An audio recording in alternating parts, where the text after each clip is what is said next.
Hey yo, how's everybody doing? Today, I've actually been on like a really big like Chunin era fight discussion binge, so I figured it'd be pretty interesting to actually take Neji and Lee and swap fights, as this did actually win a poll and you guys did really want to see this, and you guys really seem to love like the swap fight ideas. So today, you guys already know how it is. Of course, this will be them as their, Chunin younger selves, and we're just going to be swapping their fights. And I do have TG with me, who has actually done this video in the past, so credit to him. And yeah, do you want to go ahead and say what's up and lay out how this video actually is going to be? What's going on? It's T Breezy in the house. You know what it is on Virtue's channel. Thank you for having me. And essentially, we're just going to be doing, what you described, what I have done before, swapping the fights. We're going to do one Neji fight, one Lee fight. The main fights are just like, pretty self-explanatory stuff, like versus Sasuke pre-Chidori training, versus Dosu and Zaku, versus Gaara and versus Kimimaru. Those are Neji's fights. And for Lee's fights, we have versus Hinata, versus Naruto and Chunin exams, and versus Kidomaru in the forest. Now we'll obviously be alternating back and forth.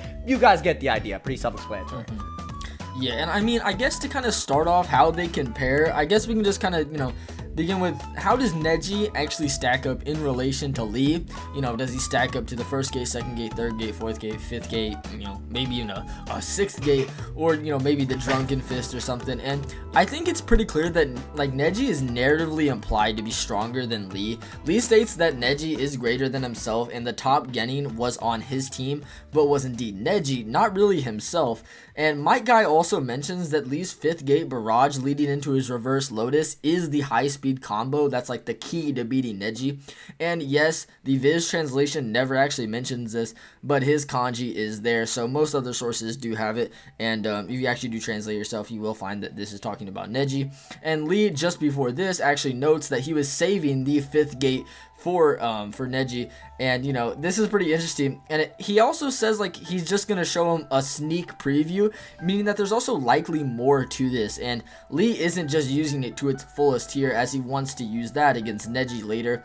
And why not use it here? Well, maybe because of how bad he's already beating Gaara. He was literally blitzing him like over a dozen times in one panel, and he just maybe not have thought he would have needed it. Or maybe you think he actually did just show him the full extent of what he was going to do to Neji to maybe beat him, or maybe Neji would require more. Either way, you can take your own interpretation, but Lee is still stated by Guy to have like unsurpassable speed, and Guy is stated to actually like favor Lee in like the first data book, which could imply like a bias, kind of implying that he's like his favorite student. But Lee does obviously still have a statement that like says he has unrivaled speed, which would just mean that like his peak speed would make him like the fastest Genin. So yeah. Neji is probably like fourth gate Lee level, maybe in fifth gate Lee level in terms of like reaction, but it's just that set of moves would be faster, or like that peak level of speed is just something Neji wouldn't be able to keep up with, according to both Lee and Guy. Do you want to go ahead and touch on that? Yeah, I mean, I know me and you share a similar sentiment with Neji. We're like, Lee, he doesn't necessarily like have to be like able to dart around to the same degree Lee does to be at those levels of speed. Because if you actually look at Neji in his fights, if you actually go back and like look at his fight in the Chunin exam or against Hinata in part 1, like him being those levels of speed, having those reaction speeds, could just be in reference like reaction, striking speed, like close quarters. It does not have to mean like his physical movements are on the same levels as Lee's, and he's able to do these like long range, like wide, like movements like the fifth gate, or move that fast with the fifth gate like in a similar degree. It could just mean like he's on a gated Lee level speed in terms of like his striking speed, and Lee needing like the combo to obviously like not, because Guy notes it. He's like, this combo essentially makes it that Lee doesn't really have to get close to Neji. He can just pretty much combo him from a distance, especially like wrapping Neji up and stuff like that. So it essentially makes it that Neji's close quarters like striking speed advantage isn't really present when Lee's doing like the gated combo. So that's why Guy goes ahead and like mentions it, that the combo itself is key to defeating Neji. So again, that doesn't mean like Neji isn't fast in his body movements. I'm just saying it doesn't have to inherently mean like he's as fast with like, he's gonna be like comboing off the air and like doing all this crazy stuff. Nah, it doesn't have to mean that. So that's all I would say. Because obviously a lot of fighters in the Chunin exams just do differ with how they fight. They all have like different like types of stats to them, which I think a lot of people just gloss over or overlook for the like favor of like simple blanket statements. But that's all I would say. I think you did a really good job. Yeah. I mean, we can also talk about like the Drunken Fist and how they compare to the Gates because this will come up later. But I suppose we could also just talk about that whenever those fights actually do arise. Yeah. But I guess to kind of begin with like Neji versus Sasuke, like pre-training, anything like that, like when he just sucks. It's a mop fest, bro. It's a mop fest. He's getting swept, bro. 6-0, 3 stock. There's no terminology I can say that is saving Sasuke from this.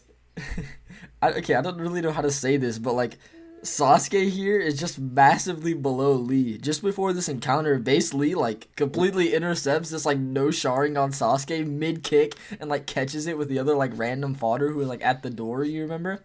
And then and literally after one attack, Sasuke's like, nah, I can't do this, big dog, and just opens the Sharingan, and then Lee still blitzes him. Like he literally claims him. Waited. Yeah, no, he literally claims him. I mean, like, do we really have to talk about this too much? Like, I guess you could say that, like, never mind. There's not even any relativity.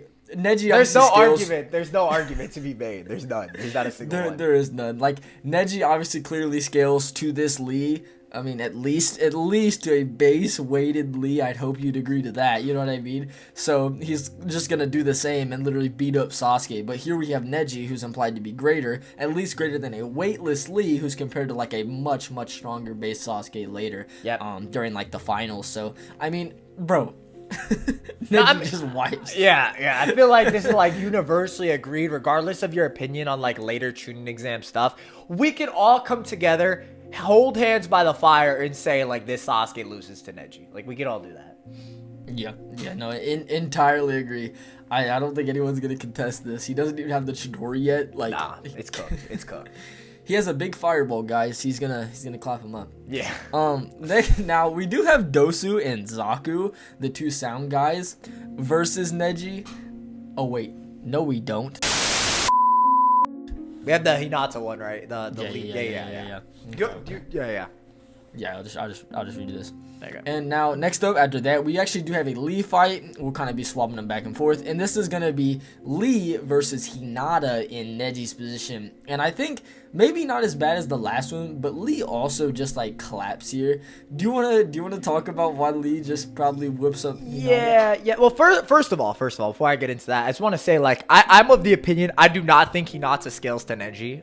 The fight makes that pretty clear, as even though they have like their back and forth, it's literally displayed to us that Neji was so far above Hinata, she couldn't even perceive him tagging her Tenketsu in her arm. That's how much faster she was. So saying they're relative, no, he was just absolutely like window washing her. There was no discussion to really be had. He didn't even use like the 64 palms. They just kind of like traded back and forth. So Hinata doesn't scale to Neji. I also do want to point out too that Hinata is very fearful of fighters like base Gaara. Like she's just terrified at the prospect of fighting them, along with the fact that she even had to have like her confidence boosted by Naruto in preparation for her fight with Neji, which was only provocated due to Neji talking shit to Hinata. So Lee wouldn't be doing any of that, right? And granted, you could say like maybe Lee wouldn't go gated on her, but it's like, where does Hinata scale then? You really can't say, because it's just not relative to Neji. She's like insanely insecure, terrified of Gaara. The same Gaara, like Lee was just absolutely, I don't want to say clowning, obviously, but when he was like gated, like Gaara was like, what do I even do here? It just more so outlasted Lee. So kind of looking at all this, it doesn't really look good for Hinata. And then you have Lee who would just, like beat her up. Like, I don't know how else to say it. You know what I mean? What do you think? No, I mean, I think, like, when you look at Hinata, like if you look at a face value glance, it's like, okay, she looks kind of relative to Neji. But then you kind of looked at, like, Neji was so far above Hinata that she couldn't even perceive him tagging her Tenketsu, like, under the arm and stuff. And then he also, like, knocks her hand out of the way as she was, like, aiming for his heart. But then he ends up knocking it over to the shoulder stuff. So he's able to, like, intercept these attacks when she's not even able to perceive his, which kind of just alludes to how much further Neji really is on this totem pole than Hinata. And then why he's also just, and why Lee, I guess, is also just, on that totem pole, just much above Hinata. Because again, as you mentioned, I like what you mentioned with her being scared of like base Gaara.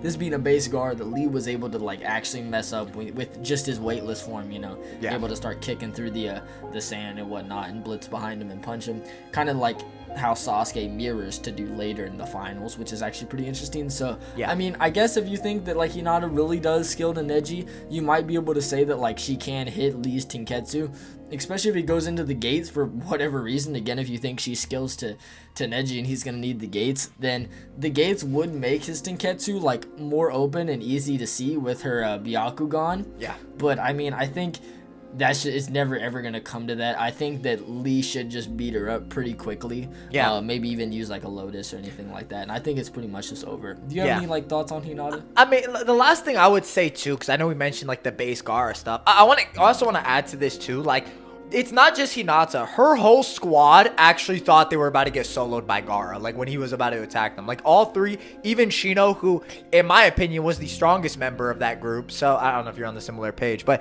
you know, it's just kind of like when you kind of look at it like that, it doesn't really look good for her. You know what I'm saying? There's not really too much. It just like you kind of have to like look at the like you have to look at the Neji fight with like one of your eyes closed, the other kind of squinted in, and just kind of like create like this version of her that is not like, you know, that's like an outlier version that's like amped by Naruto, that's like not even relative to Neji. So Yeah, it's you more just gotta lie. yeah, you have like all these like narrative and like character interactions that you can kind of judge, and then you kind of look at like versus like her features, which don't really work. You know what I'm saying? So yeah, I agree. I think Lee just beats her up.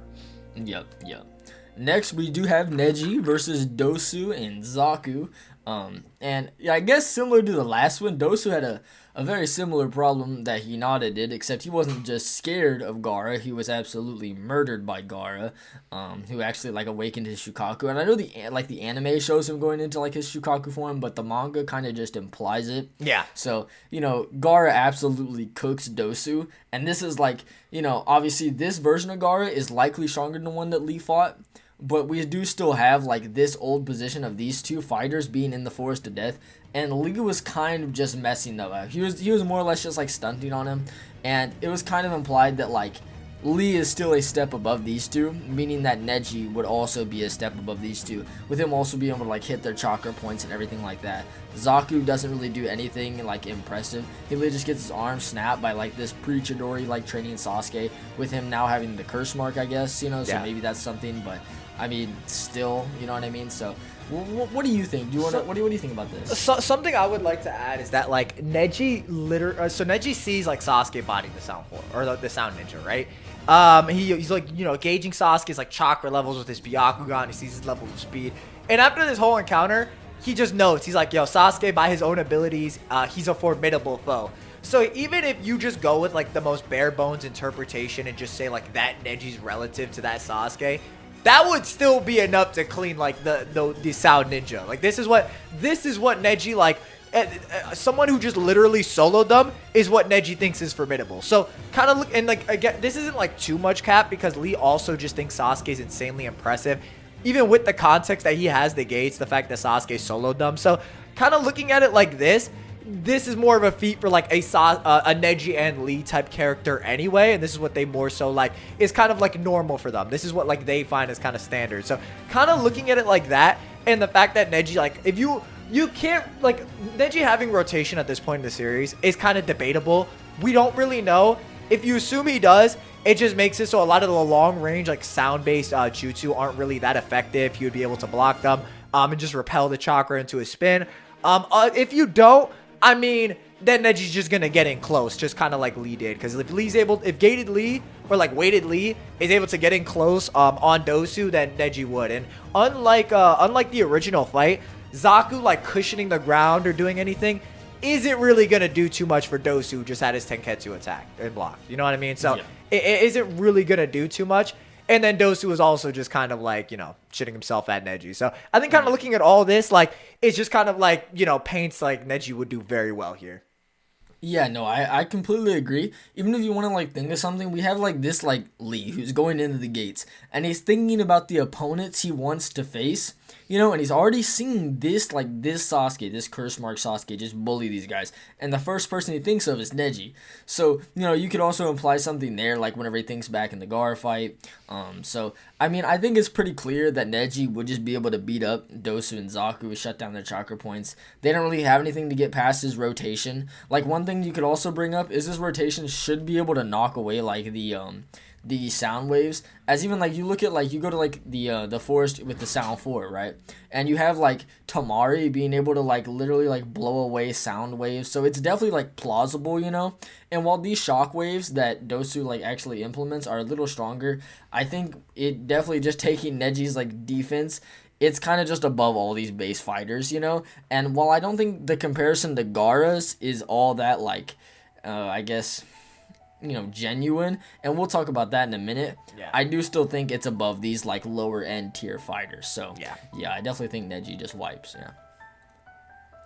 Now, with that, we do have Lee versus Naruto in the finals, right? So now we're finally out of, like, the jobber matches, and we got our first real one. And it's gonna be this Lee taking on this, you know, Naruto.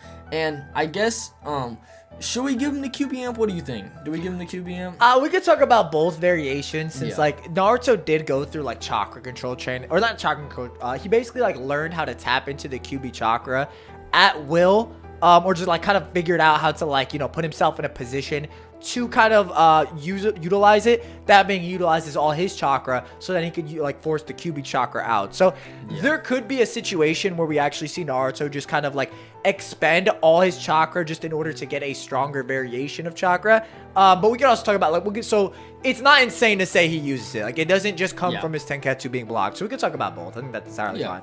Agreed. And I think, okay, against base Naruto. Now, base Naruto is actually viewed by, like, formidable, by both Sasuke and Lee. Both want to fight him as well.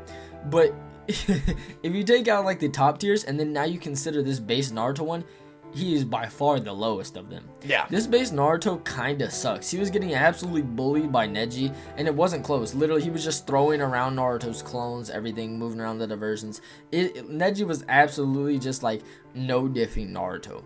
And then so whenever you have this Lee come in, and Lee does respect Naruto, so of course we're going to say that he can take off his weights, he can do all this.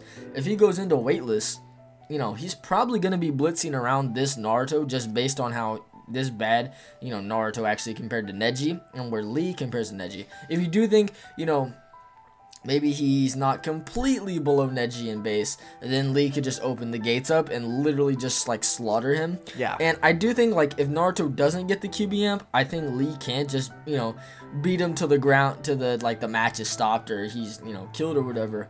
But I think eventually, you know, we say that like, okay, Naruto can get the QB amp.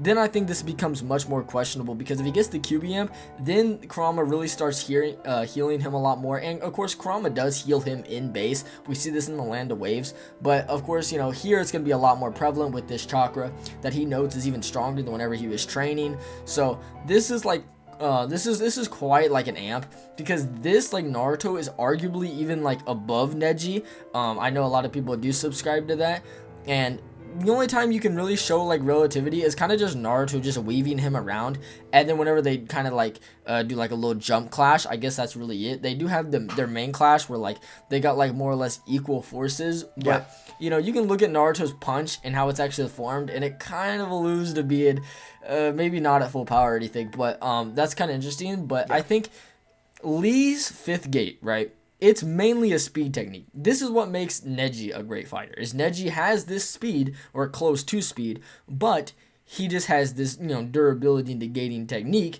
You know, he has the gentle fish in the rotation. But then you got Lee, and he's like, what's he got? He's like, he's got these hands, you know? Yeah. So his AP really isn't that good. It's his speed that's really notable. So if his AP isn't really going to be able to do anything to this Naruto, especially after this QBM, where he's literally just going to be able to virtually regenerate any hit that Lee actually hits, and he might just be able to like tank all that Lee has. What do you think about this? I mean, I'll say this just on the note of like base Naruto. Just and then we'll go to QB. All you really need to look at for base Naruto is that when Gaara's like walking to his match with Sasuke, both Shikamaru and Naruto thought base Gaara was gonna kill them if they were in the place of like those two random shinobi who were like trying to bully Gaara, right? So that's all you really need to look at. That Naruto's like, oh, this dude just would have straight up killed me. So Naruto like in base is not base Gaara level, right? Which already puts him in a bad position, and already in a position to where like Sasuke has like weightless Lee level speed in base, can just fight Gaara. You know what I'm saying? Puts it into perspective. That's all you really need to say for that. QB Naruto, is a lot more different. Now, I know a lot of people like go back and forth on this QB Naruto, but I'm on the side to where I think he's stronger than Neji, just due to the fact that he sustains a lot less. He actually does win the clash. He comes out with like less damage. He's the one that like, he was in such a better state that he could find time to burrow under, like make a clone, burrow underground, and then uppercut and one-shot Neji after the fact. In base, by the way, he just one-shots Neji in base. So kind of looking at it like that, you could see almost a similar situation with Lee, where Naruto just gets bounced around. QB's chakra regenerates him, and we do know it does because the minute he does incorporate the QB chakra, he instantly starts healing his wounds against Neji. Now, the upper limits of this, we don't really know, but even Naruto's passive regen is pretty impressive. Like even in the, land of waves, like Akashi notes, like the fox is already healing him.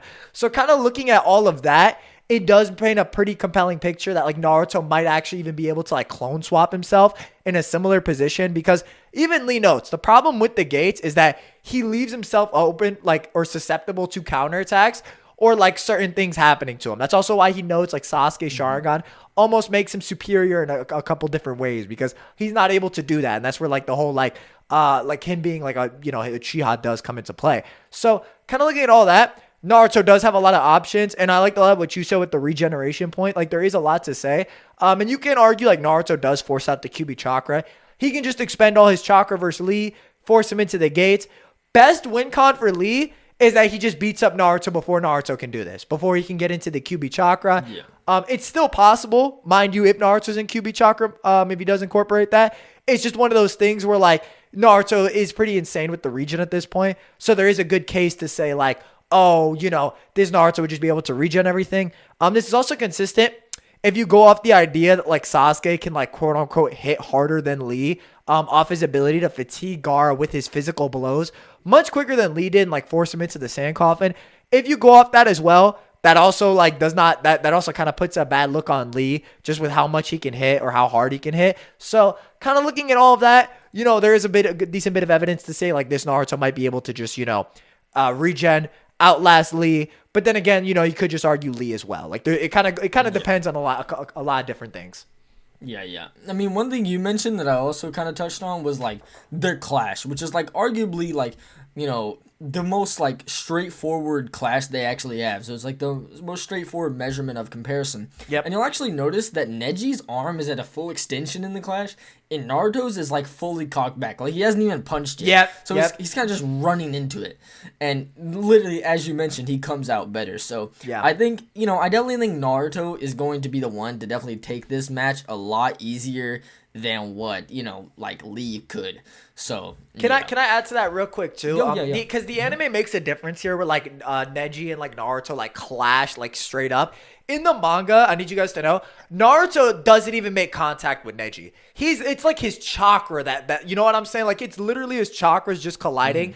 Neji attempts to rotate the chakra. Yeah, it's like chakra versus rotation. Yeah, and literally, like, by the way, this is what the rotation is made to do. It's fundamentally made to just, like, continuously rotate the chakra and just, like, use it against the opponent. And it doesn't even win here. It does not even win. So, kind of looking at that, like, it's not really the best look for Lee at this point. But again, you could go a couple different ways. Yeah. No, I agree. And after Lee's match against Naruto, we do have Neji actually fighting Gaara. Now this one is probably a little more contentious than the last one, if I'm just being honest. So this one relies a lot on who's actually going to take the offense. And firstly, I want to touch on their defenses and which one's better. And it's that, of course you have 10-10 stating that, well, Neji has an even greater defense than Gaara's. She was knocked out. She didn't even see it. Boo-boo, off screen. Yeah, 10-10 literally just got, like, gagged by Tamari.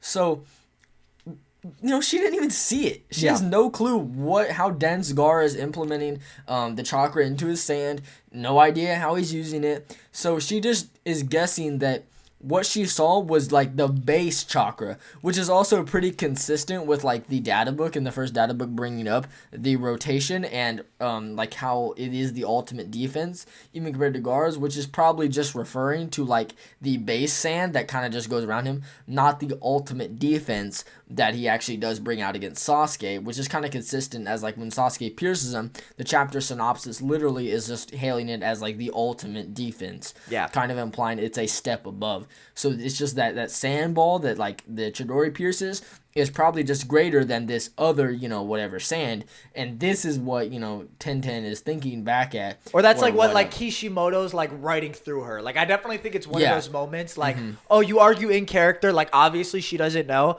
But when Kishimoto was writing it, he clearly wasn't thinking that. Like he clearly was like writing this with the express purpose. Yeah. And the fact that the data book states it, it's like, okay, this is clearly what he's thinking. He wants this comparison to be made. He wants to be made to this point. And like I understand, like you can like, because I agree with you. I argue that I've said the same thing. Like Tenten doesn't know. You don't really need to say that, but you just need to look at the data book, and you're like, okay, if this is when the statement's being referenced, like that's probably what it's in reference to. So I agree with everything you're saying, and I just thought like I would add to that. Yeah. No, yeah, I completely agree. I think it's too arbitrary to ever assert like, yes, this is 1-for-1 greater, because it's probably not, and it's probably just taking the comparison I mentioned earlier and what you mentioned as probably a much more accurate way to compare this. But I guess, okay, so we see that like Gaara can do a lot to kind of counter Neji. And the first thing I want to talk about is I don't think Gaara would ever take the offense. He just doesn't do it. We never once see him take the offense, but Neji does. He has the 8 trigrams, 64 palms, and that is sort of an offense where he's actually pushing the opponent onto the back foot, where Gaara doesn't do anything like that. He kind of just stands there and has his sand do everything until, he gets kicked around. That's also, I would also mention too, the reason Gaara does this is because he's weighed down, because he also has sand on his body. So Gaara's not the type of fighter to just like be moving around and stuff like that. It's much more in character for him to let the opponent come to him, let his sand defense, and then for like whatever reason, like if he just feels the need, he'll just make a manual sand attack. But in almost every one of his fights, he does this after like their initial blows and stuff like that. But yeah, continue. I agree.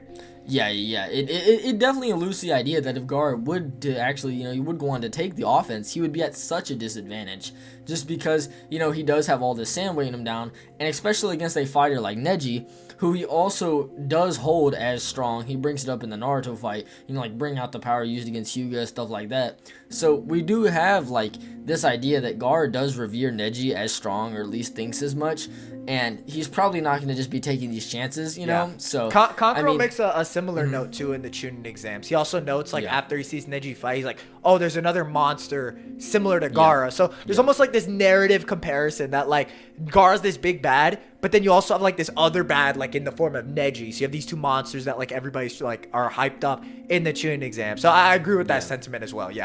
Yeah, it's almost like this like line of narrative to surpass. It's like, so you have this Neji who's like so like fatalistic in his philosophy, and you also have this like dark gloomy Gaara who took down this wrong path, who's meant to initially like mirror Naruto and what he could have actually became. And it's like Naruto's just this dunce, and you have these two geniuses on one side of the clan that both just believe that fate is set and done. So it's almost like they are also meant to be put on the same level. You know what I mean? Yep. Whereas he's meant to kind of achieve that level later.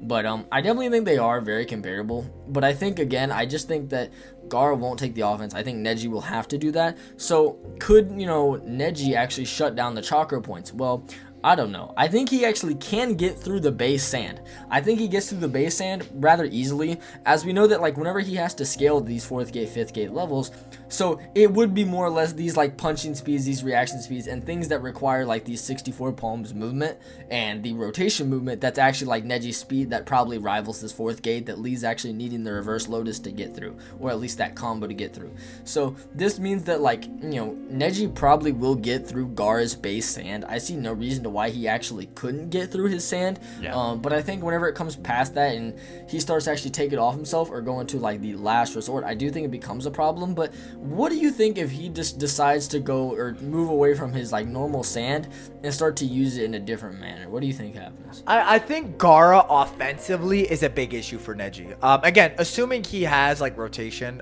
which I guess if this is like, again, the data book notes it's just during the Chunin exam, so You could maybe say like later on, I'm gonna just give it to Neji, like, because why would we say that? But rotation should be able to block this in. I'm not really concerned about that being the case.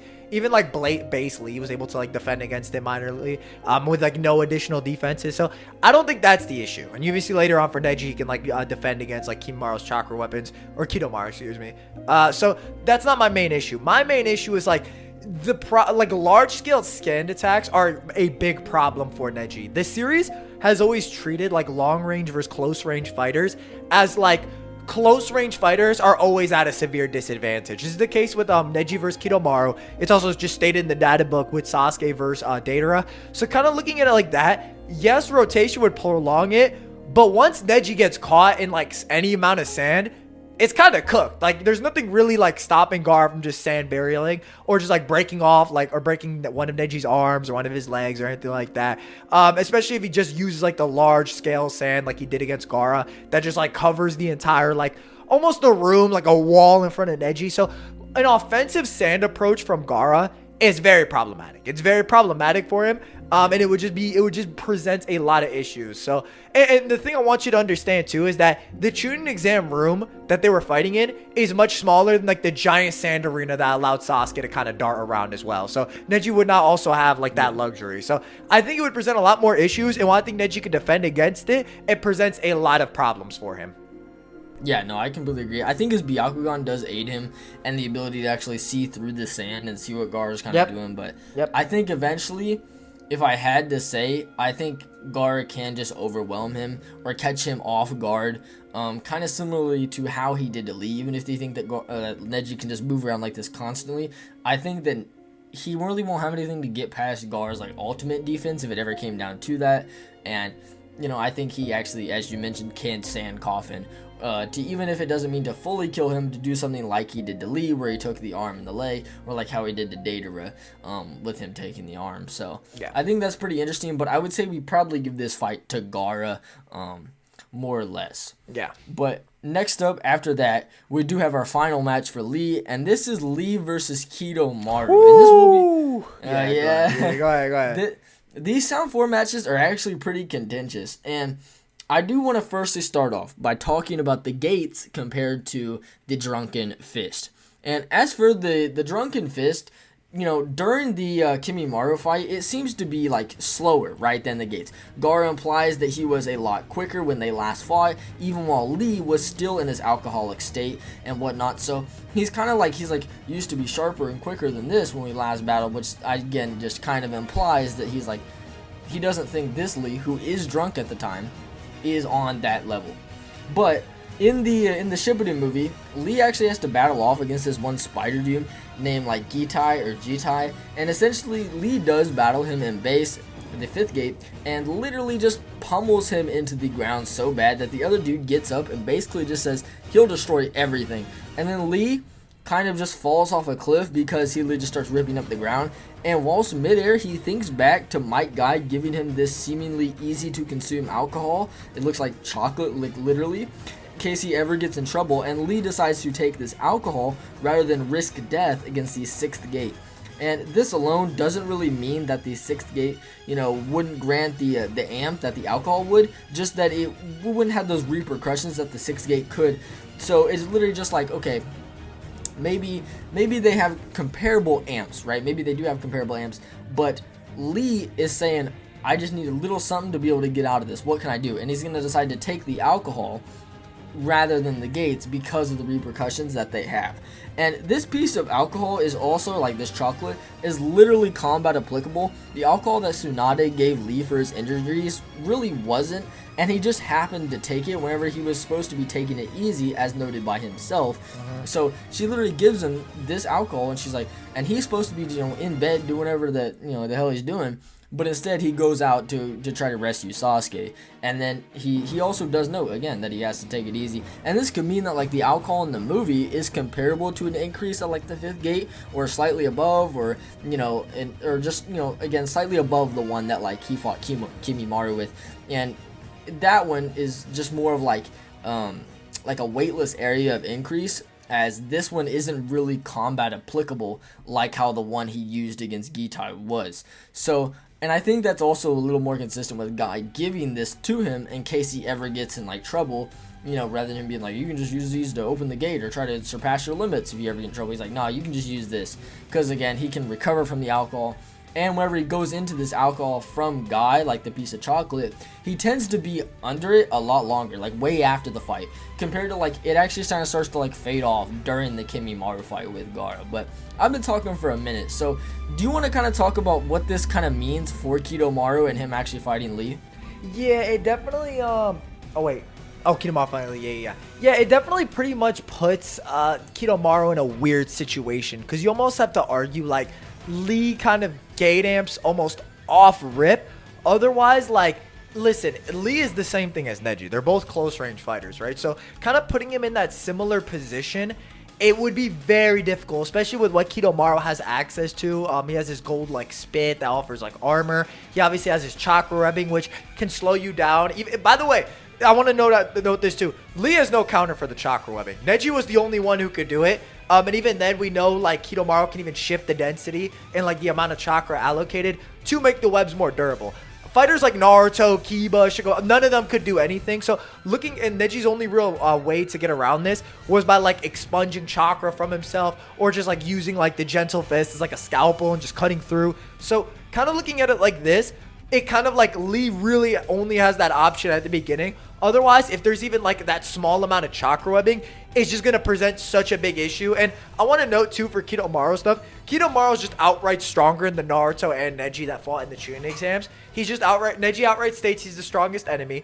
The chapter title like says he's the strongest enemy as well. So looking at it like this, you also have somebody who directly like upscales from like a fighter that Lee was already kind of thinking was stronger than himself anyway. You get what I'm saying? And then like a bit above that. So on top of like having a horrible matchup for Lee. So kind of looking at it like this, I think the chakra webbings, you know, the ones that were slowing down the rotation are the biggest issue for Lee. Whereas for Lee, like you really have to argue off rip. Otherwise, once Kidomaru gets away with him, Lee's going to have no real way to even see him. Like, he's going to have no Byakugan. He's going to have no way to visualize this. He's just going to be getting, like, tagged all the over and over. And, like, Kidomaru could just go into version 2, gain, like, unmatched precision, and then proceed to just snipe Lee from afar. Like, there really isn't too much Lee can do unless you argue that he hypothetically gate amps to 5th gate. And even then, like, you know, it could be kind of questionable. So, I think more often than not, like, Kidomaru just, like, on top of like the scaling, his abilities just put him in another class to where Lee really doesn't have anything. Yeah.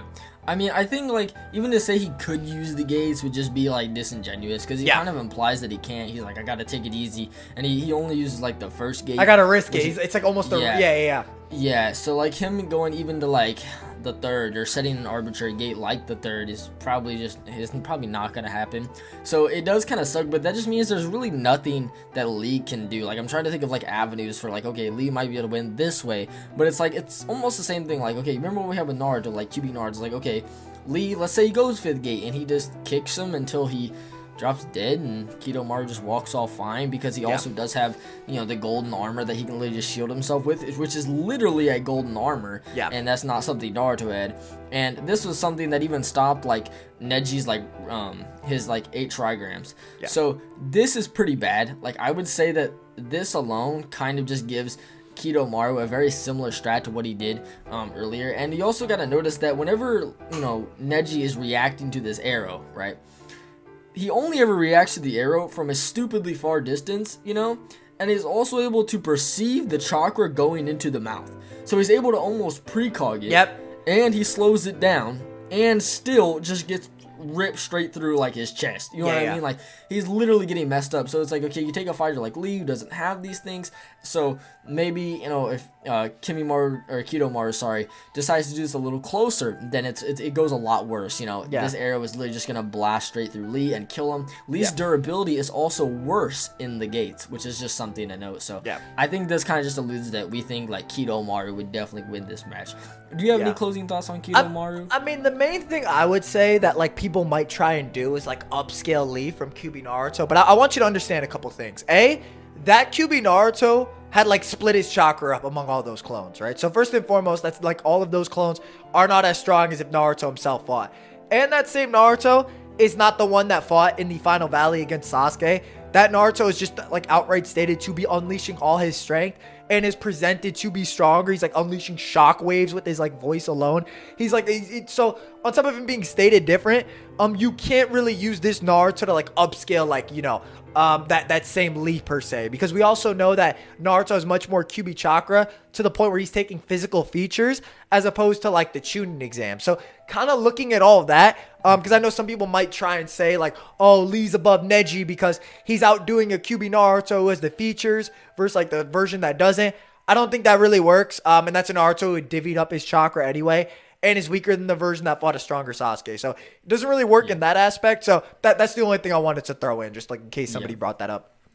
One other thing to also mention is like, okay, some people, they're like, okay, Lee can scale to this stronger Kimimaru. We can kind of fade this into Neji versus Kimimaru in a minute. Yeah. But it's like, is this sick Kimimaru actually stronger? Yeah, we were talking about that. We were talking about this. We were just talking about this, and we were like, well, yeah, and then we're like, actually, probably not.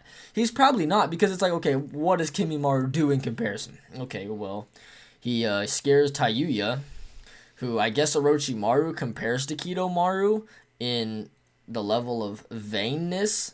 So showing an outward appearance, I guess. He thinks they're similar, or how evil they are, or how much they like to show off. I mean, I guess, right? And then he's able to scare her and threaten to kill her. But what's she basing this off of? Why does she think, yeah, he probably could kill me? Well, she's probably thinking, yeah, he used to be able to, and I don't know how sick he is. He probably still can. So whenever you look at these basings, it's just so arbitrary. And it's like, okay, Kimimaru probably can't actually beat Kidomaru, or at least that easily. Maybe base to base, he might be a little bit greater, but especially if they did fight, Kidomaru should be able to weave him off until he dies, virtually right here. And this is consistent with the chapter title for Kidomaru's fight, calling him the strongest, when we just don't have anything like that for Kimimaru, other than a few narrative implications for what he could have been. Yeah. But kind of fading this over to Kimimaru versus Neji. What do we think about 64 palms versus Kimimaru's like bone technique? Because you know how he used it against Kidomaru. Yep. Kidomaru uses the gold armor. What do we think happens if he uses like the calcification in the bones? I think it's very interesting because it's one of those situations to where, like, you know, is this are these bones gonna really stop like the insertion or like the chakra scalpel that like Neji's doing to like tag the Tenketsu? It's kind of debatable, since it just more so acts as like this outside reinforcement as opposed to like this reinforcement of chakra. So it's kind of like weird to say like if it would just really outright block the chakra. It's almost like you could just kind of assert it either way. There's no real way objectively to say. I would probably venture to say no, it wouldn't stop the chakra scalpel. Just because, like, again, you know, it's just more so just like regular bone. And like, you know, if you really want to argue the Tenketsu, you could say like it bypasses like the bones and goes underneath them to the organ. So the like other layering of bone wouldn't really help with that. So that's probably like the biggest thing I would say. This really wouldn't matter though, just due to the curse mark entering the fray. Do you want to talk about this and how this kind of matches up? Yeah, so, okay, you have like how the curse mark functions, okay? And the curse mark is an external chakra source, and that's what you need to revamp this, like, your own chakra network. So, for example, whenever Neji begins to shut down Naruto's chakra network, you'll notice that, like, his network begins to shut down until Kurama's like, nah, not happening, big dog. And he just completely refuels it. And because he just activates these points again, but with his chakra, and then just lets Naruto's flow back into it that way. So the same thing can happen here with the curse mark, because the curse mark is kind of implied to actually come from Orochimaru's chakra rather than their own like sources somewhere deep inside themselves, and it's actually implied to hyper activate these points, the Tenketsu points, to then open up the network more, and allow for the chakra to come through. Kabuto, just to add to that, because Kabuto like kidnaps Anko for the strict like the literal only purpose of just getting like Orochimaru's chakra from the curse mark, which I know is gonna go in line with something you're gonna say, but it's very heavily like implied like that the curse mark is just like some external source of chakra that will just like erode your body. Like that's the whole point of it. That's why you cannot stay in that state for long. But continue what you were saying, because I know you were about to bring up an interesting point. Yeah, no, I was just gonna say that like how he like can hyperactivate these points. So say that Neji can actually just shut these off, right? Say he gets them down to 1 point left. Then all he does, open curse mark, they all revamp. Yep. That's it. And then now he's way stronger now, and his techniques are just much greater. Now, of course, if he does go into CM2, this does become a really big problem, because now he's going to be much closer to just, dying on the spot due to his illness. Because, like, he literally, like, pops out of the Bracken Dance to try to kill Gaara and Lee, and then he just dies. So, I mean, I think you could say a few different ways for how Neji actually can win this. I would say that he's like, I do actually think he's very comparable to this base Kimimaru, just based on how Lee performs and how that Lee stacks up to Neji. But I think once you go into CM2, I think it becomes a really big problem, and I think that Kimimaru is a lot greater than Neji, and I don't really think his rotation is going to be as useful here as it was against Kidomaru, because like we were talking about this, how like Kidomaru has all these attacks that are so omnidirectional, but Kimimaru is his are mainly just like, okay, he's sticking the bone out of his hand, and it's more like almost just like excessive taijutsu, like adding on to his already good taijutsu, and he doesn't really fire anything. Like, he has like the bullets that he tries to shoot at like Gaara's forehead, but yeah, he could probably rotate those, that'd probably work. But like, I mean, he doesn't really get that advantage that Neji had whenever he did fight Kidomaru. But I've been yapping for a minute. Do you wanna talk about Kimimaru going into like CM2? I'ma be honest, I think Neji's cooked, bro. I'ma be real. I think CM2 just washes, bro. I know, dude. Like, I might get some flack for this. I think Kimimaru's just gonna run through rotation, bro. Honestly, like, it's that much of a gap. And even if you don't say that, the fact that he can make that calcified bone spear that was like able to just, it didn't outright pierce, but he was able to like make a lot of headway in damaging like Gaara's Shikaku shield. The Shikaku shield was just a scale above the version that was scale above like the version of defense that like Neji was compared to. Granted, that's a stronger Neji. This is also a stronger Gaara, so it could apply still. So, and we also do know that Kimimaru just outright runs through Gaara's sand. So, these defenses just aren't anything to him. They're really not. So there's no way to suggest like Neji would really be able to keep up with him at this point.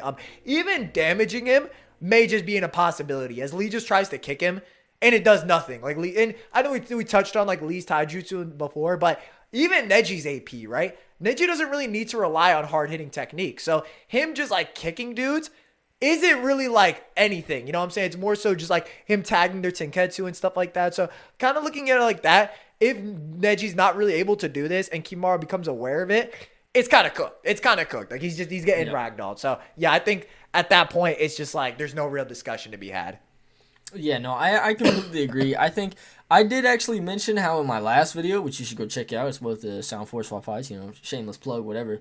I did think that if Kimimaru fights exactly how he does against Gaara and Lee, and if Neji gets the help of Kiba, I know it's weird, but you gotta watch the video to understand. I do actually think he can survive, but I think here with him being alone, I think this is a lot different. I actually do think he's at just such a disadvantage, especially if he goes into CM2 and he's not able to push him underground or just move, far enough away for, Kimimaru to just die. So, that's our final thoughts. Please go subscribe to TG, go check out his videos. I got plenty of videos over there on his channel. Go check out my last video with the Sound 4. And, please, if you do enjoy the video or you learned something, maybe consider subscribing. Maybe if this isn't your first time actually hearing my voice or one of my videos, maybe consider subscribing. But, as always, love you guys.